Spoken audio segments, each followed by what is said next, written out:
America Israel ಜೊತೆ ಯುದ್ಧ ನೀವು ಮಧ್ಯೆ ಬರಬೇಡಿ, ಸಂಘರ್ಷಕ್ಕೆ ಇಳಿಯದಂತೆ ಬೇರೆ ದೇಶಗಳಿಗೆ ಎಚ್ಚರಿಕೆಯನ್ನ ಕೊಟ್ಟಿದ್ದಾರೆ.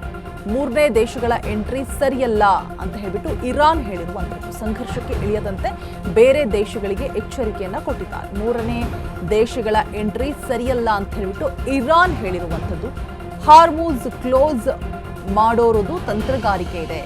ತೈಲ ಟ್ಯಾಂಕರ್ಗಳು ಹಾದು ಹೋಗೋದಕ್ಕೆ ಬಿಡೋದಿಲ್ಲ. ಯಾವುದೇ ಮೂರನೇ ದೇಶವೂ ಕೂಡ ಯುದ್ಧದಲ್ಲಿ ತೊಡಗಿಸಿಕೊಂಡ್ರೆ ಯುದ್ಧದ ಭೀಕರ ಪರಿಣಾಮಗಳನ್ನ ಆ ದೇಶವೂ ಕೂಡ ಯಾವುದು ಮಿತ್ರ ದೇಶ ಅಂತ ಇರುತ್ತಲ್ವಾ ಅದು ಕೂಡ ಫೇಸ್ ಮಾಡಬೇಕಾಗುತ್ತೆ.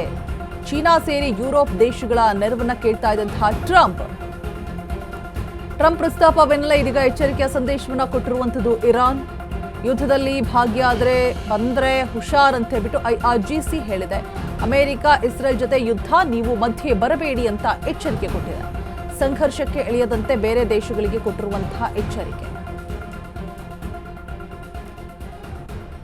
ಮೂರನೇ ದೇಶಗಳ ಎಂಟ್ರಿ ಸರಿಯಲ್ಲ ಅಂತ ಹೇಳ್ಬಿಟ್ಟು ಇರಾನ್ ಹೇಳ್ತಾ ಇರುವಂಥದ್ದು. ಹಾರ್ಮುಜ್ ಕ್ಲೋಸ್ ಮಾಡೋರ್ದು ತಂತ್ರಗಾರಿಕೆ. ಮೂರನೇ ದೇಶಗಳ ಎಂಟ್ರಿ ಸರಿಯಲ್ಲ ಅಂತ ಹೇಳ್ಬಿಟ್ಟು ಎಚ್ಚರಿಕೆ ಸಂದೇಶವನ್ನ ಕೊಡ್ತಾ ಇರುವಂಥದ್ದು ಮಿತ್ರ ದೇಶಗಳಿಗೆ.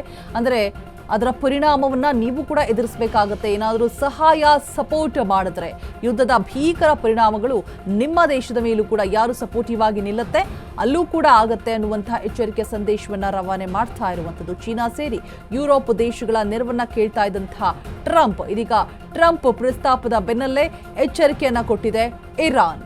ಯುದ್ಧದಲ್ಲಿ ಭಾಗಿಯಾದ್ರೆ ಬಂದ್ರೆ ಹುಷಾರ್ ಅಂತ ಹೇಳ್ಬಿಟ್ಟು IRGC ಅಲರ್ಟ್ ಮಾಡಿದೆ. ಎಚ್ಚರಿಕೆಯ ಸಂದೇಶವನ್ನ ರವಾನೆ ಮಾಡಿದೆ.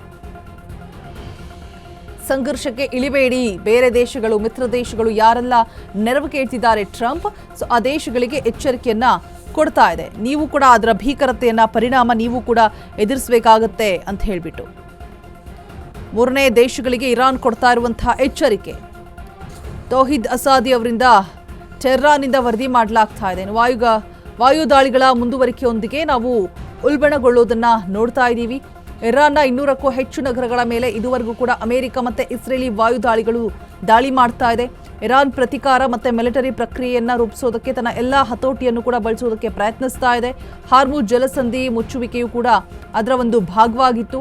ಹಡಗುಗಳು ಮತ್ತೆ ತೈಲ ಟ್ಯಾಂಕರ್ಗಳನ್ನು ಕೂಡ ಈ ಮಾರ್ಗದ ಮೂಲಕ ಹಾದು ಹೋಗೋದಕ್ಕೆ ಅನುಮತಿಸಲಾಗುವುದಿಲ್ಲ ಅಂತ ಹೇಳ್ಬಿಟ್ಟು ಅವರು ಹೇಳ್ತಾರೆ. ಮತ್ತೆ ವಿಶೇಷವಾಗಿ ಖಾರ್ಗ್ ದ್ವೀಪದ ಮೇಲಿನ ದಾಳಿಯ ನಂತರ ಅವರು ಹೆಚ್ಚು ಬಿಸಿಯಾದ ವಾಕ್ಚಾತುರ್ಯವನ್ನ ಬಳಸ್ತಾ ಇದ್ದಾರೆ. ಇದು ಕಾರ್ಯತಂತ್ರದ ಮಹತ್ವದಾಗಿತ್ತು ಅಂತ ಕೂಡ ಹೇಳ್ತಾ ಇರುವಂಥದ್ದು. ಇರಾನ್ನಲ್ಲಿ ಟ್ರಂಪ್ ಹೇಳಿಕೆಯನ್ನ ದೌರ್ಬಲ್ಯದ ಸಂಕೇತವೆಂದು ಅರ್ಥೈಸಲಾಗ್ತಾ ಇದೆ. ಆದರೆ ಇರಾನ್ನಿಂದ ಸ್ಪಷ್ಟ ಪ್ರತಿಕ್ರಿಯೆ ಅಂದ್ರೆ ಯಾವುದೇ ಮೂರನೇ ದೇಶವೂ ಕೂಡ ತೊಡಗಿಸಿಕೊಂಡ್ರೆ ಅದರ ಪರಿಣಾಮವನ್ನ ನೀವು ಕೂಡ ಎದುರಿಸಬೇಕಾಗುತ್ತೆ ಅನ್ನುವಂತಹ ಎಚ್ಚರಿಕೆಯ ಸಂದೇಶವನ್ನ ಇದೀಗ ಇರಾನ್ ರವಾನೆ ಮಾಡ್ತಾ ಇರುವಂಥದ್ದು. ಟ್ರಂಪ್